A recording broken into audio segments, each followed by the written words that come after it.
Keanu Reeves stopped mid-sentence. His mouth stayed open for a moment, as if the words were still coming, and then nothing. His eyes moved slowly toward the far corner of the studio. Not to a face, not to a person, just to a small speaker on a stand that no one in the audience had noticed until that exact second. Jimmy Fallon leaned forward, his hand, which had been resting on the desk, lifted slightly off the surface. He was trying to understand what he was seeing. Keanu Reeves, the man who had sat in that chair dozens of times without ever once losing composure, had gone completely still. The music kept playing. Keanu did not move. It was a Thursday night taping. March 2023. The Tonight Show starring Jimmy Fallon. Keanu Reeves was the guest. He was there to talk about a film. Standard stuff. The kind of interview that fills a slot. The audience was warm from the moment he walked out. Keanu Reeves has that effect on people. A quiet arrival. A small wave. A real smile that does not perform itself. He sat down easily.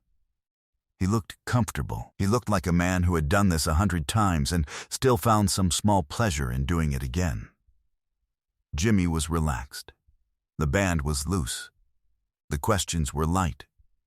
Keanu talked about his film, about his motorcycle company, about the things he loves to build with his hands. He laughed a few times. Real laughs, brief and low, not the kind that wait for cameras. Everything was easy. Everything was moving.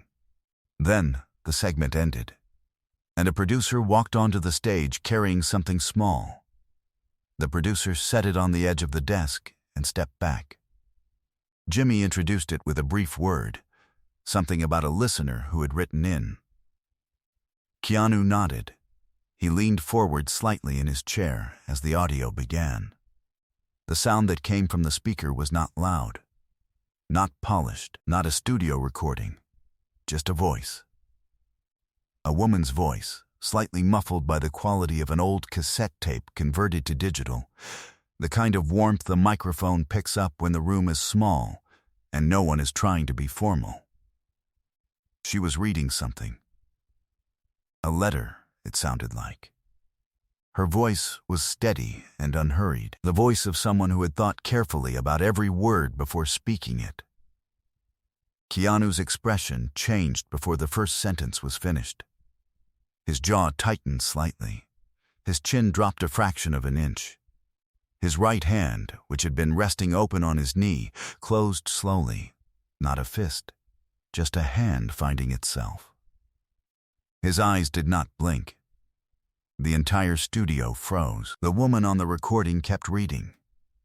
The audience, 300 people who had come to laugh at a talk show on a Thursday night, sat without moving, uncertain what they were witnessing. Was this part of the segment? Was Keanu Reeves performing? Was he all right? Jimmy Fallon did not speak.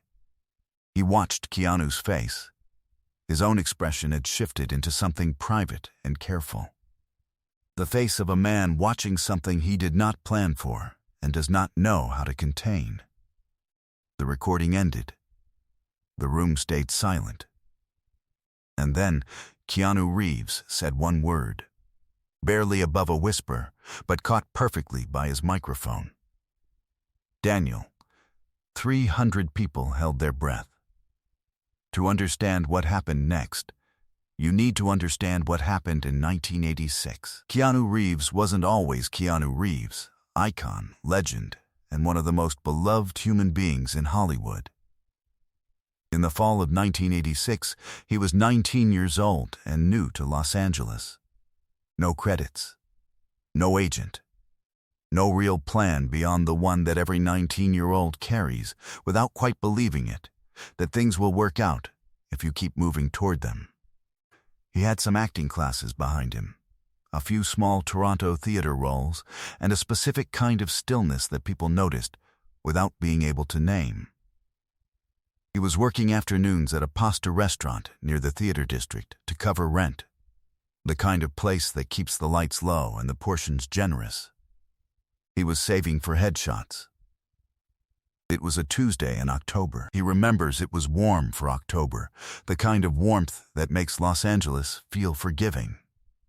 He was clearing a table near the back when a woman at the adjacent table caught his attention. Not because she was doing anything dramatic, but because she was doing something quiet.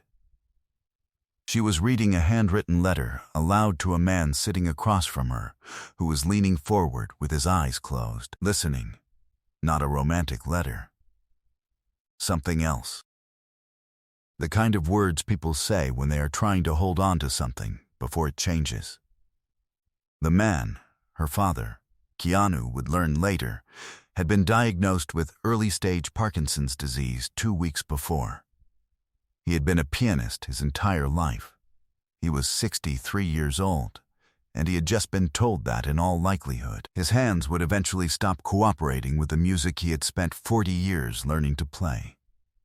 His daughter, whose name was Linda Kasahara, had spent 3 days writing him a letter.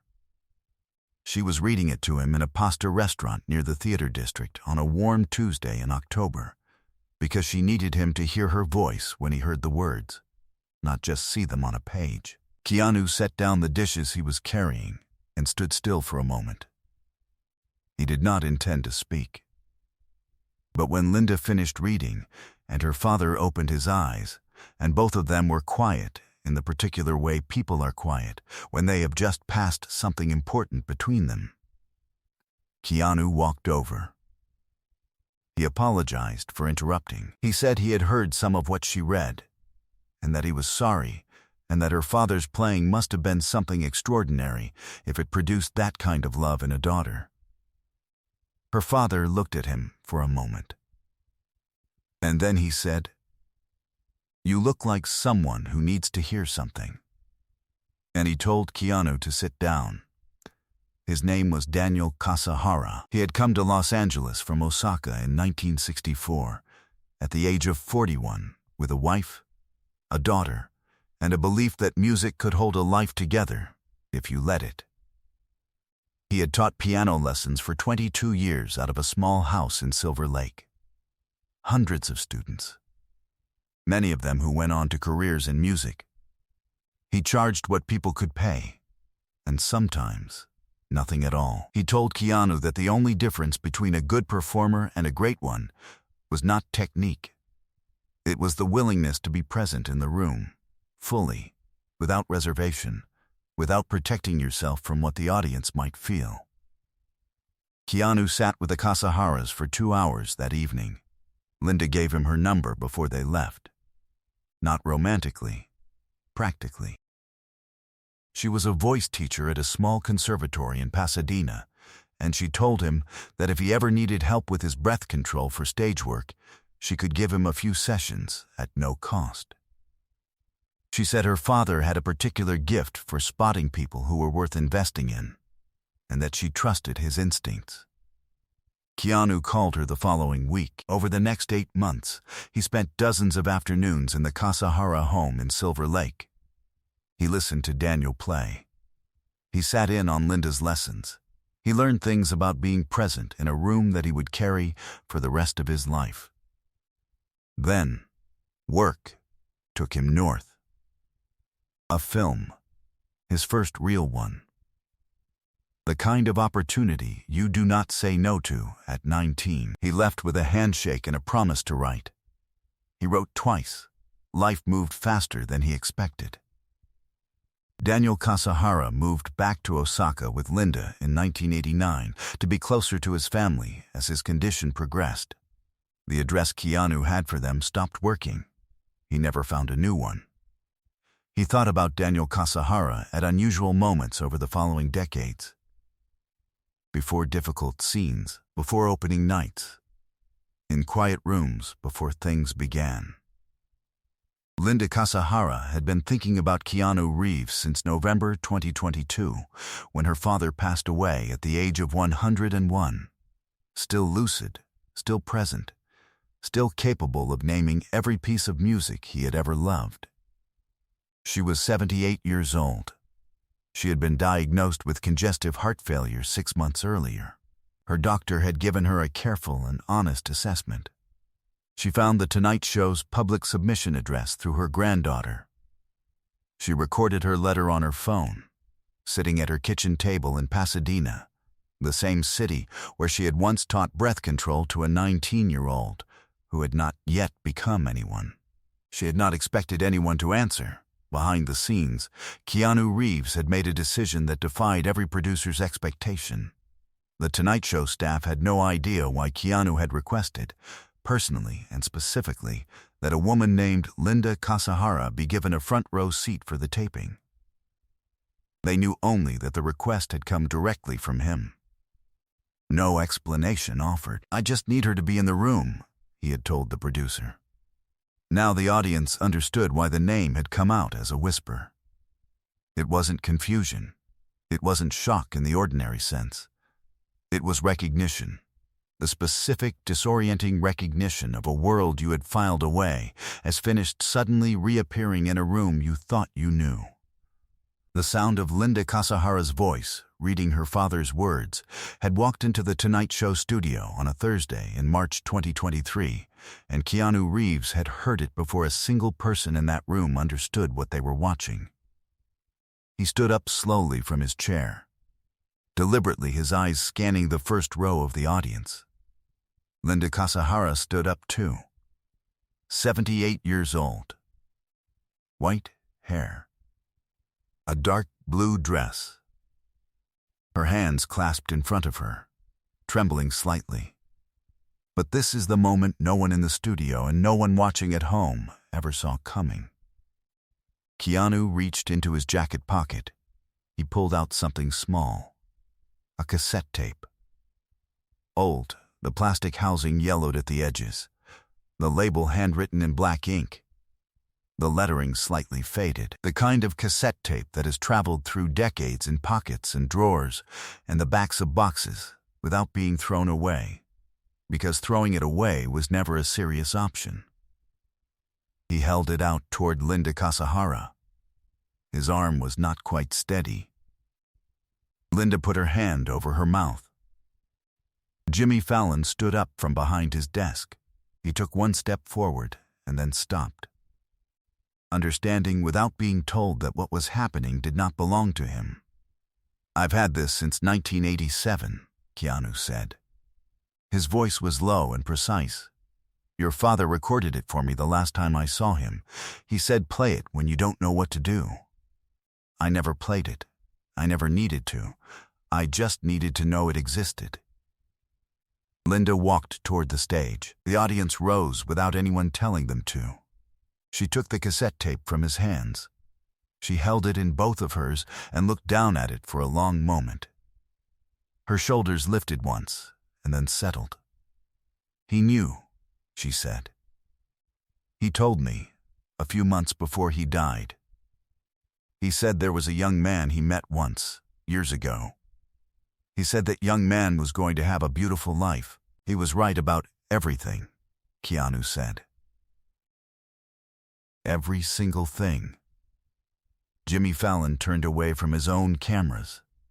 He addressed the audience directly. His voice was uneven. "Folks, I have been doing this show for a long time. I don't know what else to say. I don't have anything else." He sat on the edge of his desk, and he stopped pretending to be the host of a television show. Questlove's drumsticks rested still across his kit. A camera operator in the second position was crying. The director in the control room did not cut to commercial. The producer standing in the stage left wing did not check her clipboard. Linda Kasahara held the cassette tape against her chest. Keanu Reeves put his hand on her shoulder. 300 people in that studio were on their feet, and not one of them made a sound for several seconds, which is the longest silence a live studio audience ever holds. Linda Kasahara returned to Pasadena that night with the cassette tape in her coat pocket. She passed away 4 months later, in July 2023, at her home, with her granddaughter beside her. At her memorial service, a recording was played. Daniel Kasahara performing a Chopin nocturne, recorded live at a small recital in Silver Lake in 1987, the same year he moved back to Osaka, the same year he pressed a cassette into the hands of a 19-year-old actor and told him to save it for the moment he needed it most. Keanu Reeves did not attend the service. He sent flowers and a letter and a single line that Linda's granddaughter read aloud to the room. He said, "Your grandmother and your great-grandfather taught me that being present in a room is the only real thing a person can give another person. I have never forgotten it." Some recordings are made for the moment. Some are made for the rest of your life.